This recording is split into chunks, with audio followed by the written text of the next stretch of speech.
लकल हम्द या अल्लाह अस्सलातु वस्सलामु अलैका या रसूल अल्लाह अम्मा बाद। सिलसिला है नाजरीन के सवालों के जवाब देने का।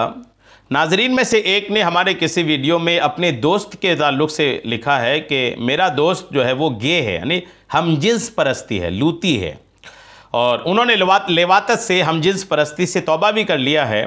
और तौबा कर लेने के बाद अब वो ये एक सोच रख रहा है अपने जहन में कि क्या जन्नत में हमजिन्स परस्ती होगी। दरअसल इन्होंने सुन रखा था कि जन्नत में नफसानी ख्वाहिशात भी पूरी की जाएगी, ये इन्होंने सुन रखा है। तो अब उस ताल्लुक़ से इन्होंने पूछा कि चूँकि मेरे नफ्स की ख्वाहिश जो है वो हमजिन्स परस्ती में है, तो क्या जन्नत में मेरी ये ख्वाहिश पूरी की जाएगी, ये इनका सवाल है। तो जन्नत में क्या नफसानी ख्वाहिशात पूरी की जाएगी, या नफसानी ख्वाहिशात पूरी की जाएगी तो किस तरह की ख्वाहिशात पूरी की जाएगी, आइए ये सारी बातें सुनते हैं।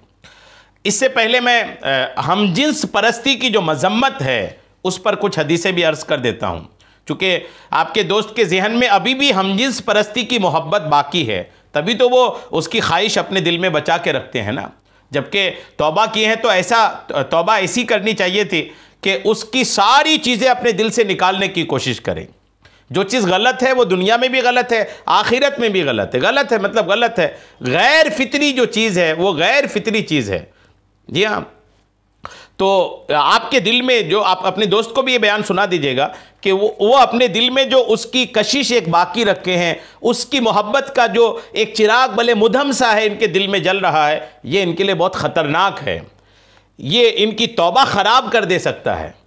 जो हमजिन्स परस्ती की मोहब्बत दिल में मौजूद है ना, ये हो सकता है कि कभी आपकी तौबा को ख़राब कर दे, यानी दोबारा आप इस गुनाह में पड़ जाएं। लिहाजा उस चीज़ से नफ़रत करें। और हमजिन्स परस्ती के ख़िलाफ़ या हमजिन्स परस्ती के ख़िलाफ़ जो कुरान में हदीस में उनके बारे में बयान किया गया, बार बार उसको सुने और पढ़ें और ये समझें कि ये अल्लाह को नाराज़ करने वाला काम है। जो काम अल्लाह को नाराज़ करने वाला है उसकी मोहब्बत हमारे दिल में कैसे हो सकती है, हम कैसे मुसलमान हैं। रिवायतें सुनिए। अल्लाह करीम ने लिवातत के ताल्लुक़ से कुरान पाक में सूरह लूत के ताल्लुक़ से लूत अलैहिस्सलाम के ताल्लुक़ से उनके कौम के हालात में सारा कुछ बयान फरमा दिया है। अब इस पे सुनिए तवज्जो के साथ। उस कौम लूत का जहाँ बयान है वहाँ पर जो इस ताल्लुक़ से अहादीस पाक है, आइए तवज्जो से सुनिए। हज़रत जाबिर बिन अब्दुल्ला रदियल्लाहु ताला अन्हु से रिवायत है कि सैयदुल मुरसलीन सल्लल्लाहु ताला अलैहि वसल्लम ने इरशाद फरमाया कि मुझे तुम पर कौम लूत वाले अमल का सबसे ज़्यादा खौफ है। इब्न माजा हदीस नंबर 2563। और अब्दुल्ला इब्न अब्बास रदियल्लाहु ताला अन्हुमा से रिवायत है कि ताजदार रिसालत ने 3 बार इरशाद फरमाया कि उस शख्स पर, उस आदमी पर अल्लाह ताला की लानत हो जो कौम लूत वाला अमल करे, यानी हमजिन्स परस्ती करे। सुनन कुबरा की हदीस नंबर 7337। और अब्दुल्ला इब्न अब्बास रदियल्लाहु ताला अन्हुमा से रिवायत है कि नबी करीम अलैहिस्सलाम इरशाद फरमाया कि जिस आदमी को कौम लूत वाला अमल करते हुए पाओ तो करने वाले और करवाने वाले दोनों को कत्ल कर दो। ये नबी करीम ने इरशाद फरमाया, दोनों को कत्ल कर दो। अबू दाऊद शरीफ की हदीस नंबर 4462। और हज़रत खुज़ैमा बिन साबित रदियल्लाहु ताला अन्हु से रिवायत है कि आका ने इरशाद फरमाया, अल्लाह ताला हक बात इरशाद फरमाने से हया नहीं फरमाता।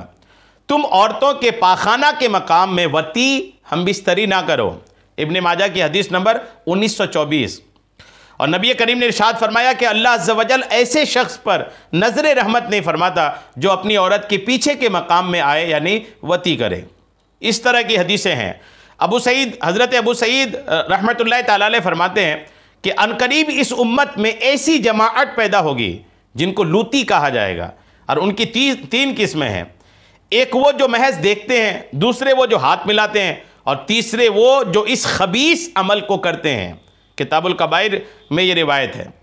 और हज़रत अली रदियल्लाहु ताला अन्हु इरशाद फरमाते कि जो शख्स खुद को लिवातत के लिए पेश करे, अल्लाह उसे औरतों की शहवत में मुब्तला कर देगा और उसे क़यामत के दिन तक कब्र में मरदूद शैतान की सूरत में रखेगा।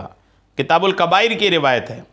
और अब्दुल्ला इब्न अब्बास रदियल्लाहु ताला अन्हुमा फरमाते हैं कि बदफेली का मुर्तकिब अगर तौबा किए बगैर मर जाए तो कब्र में खिंजीर की, सूअर की शक्ल में उसकी शक्ल बदल दी जाएगी। किताबुल कबाइर की रिवायत है। हसन बिन ज़कवान रज़ियल्लाहु ताला अन्हु फरमाते हैं जिसका खुलासा है कि खूबसूरत लड़कों के साथ ना बैठा करो क्योंकि उनकी सूरतें कुंवारी औरतों की सूरतों जैसी होती हैं, नीज़ वो औरतों से ज़्यादा फितना में डालने वाले हैं।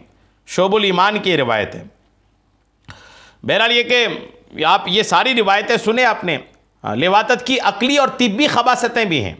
लिवातत का जो अमल है, हमजिन्स परस्ती का जो अमल है, इसका अकली और तिब्बी यानी मेडिकली दोनों एतबार से इंतहाई खबीस है। ये अकली एतबार से इसकी खबासत यह है कि यह अमल फितरत के ख़िलाफ़ है, और तिब्बी एतबार से भी ये बहुत ही निहायत ही ख़राब अमल है। खबासत यह है कि इसकी वजह से नस्ल इंसानी में जो इजाफ़ा है वो रुक जाता है। कई सारी इसकी खबासत है, इसमें ज़िल्लत और रुसवाई भी है। जी हाँ, और तिब्बी मेडिकली हिसाब से भी इसके बहुत सारे नुकसानात हैं। बहरहाल तिब्बी मेडिकली ये सारे नुकसानात अपनी जगह हैं, लेकिन अल्लाह रसूल जिस काम को मना करे एक मुसलमान उससे रुक जाए, यही बेहतरी है। अब सवाल है कि क्या जन्नत में नफसानी ख्वाहिशात होगी? पहला सवाल तो जवाब ये है कि जन्नत में फितरी जायज़ नफसानी ख्वाहिशात होगी। फितरी और जायज़ नफसानी ख्वाहिशात जो हैं वही बस होंगी, और अल्लाह ताला उस नफसानी ख्वाहिशात को पूरा करने का इंतज़ाम भी फरमाएगा, और गुनाह की ख्वाहिश नहीं होगी। गैर फितरी अमल जो है, जैसे हमजिन्स परस्ती, ये फितरी नहीं है, गैर फितरी है, तो इसकी ख्वाहिश ही जन्नत में पैदा नहीं होगी। गराइब तफसीर और अजाइब तावील में और फुतुहुल गैब में इस तरह की रिवायतें हैं। जन्नत में गैर फितरी और नाजायज़ ख्वाहिश नहीं होगी, लिहाजा जन्नत में पहुंच जाने के बाद किसी की भी ये चाहत होगी ही नहीं, हमजिन्स परस्ती की बिल्कुल नहीं होगी, चाहत ही नहीं होगी। अल्हम्दुलिल्लाह, वो एक जन्नत साफ़ सुथरा पाकीज़ा जगह है, वहाँ गैर फितरी अमल का कोई दखल नहीं है। तो बहरहाल कि दुनिया में अगरचे आपके दोस्त के जहन में अभी ये बात है, लेकिन अल्लाह करम फरमाए, इसकी तौबा कबूल फरमाए, अगर ये जन्नत में गए तो इस तरह की ख्वाहिश दिल में नहीं होगी। दुनिया में भी इस ख्वाहिश को निकाल दें, इसी में ही दुनिया और आखिरत की भलाई है। उम्मीद है मेरी बात आपको समझ में आ गई होगी। अल्लाह करीम हम सबको शरीअत के तमाम मसाइल सीखने, समझने और उस पर अमल की तौफ़ीक़ अता फ़रमाए। आमीन बिजाहिन नबिय्यिल अमीन सल्लल्लाहु तआला अलैहि वसल्लम।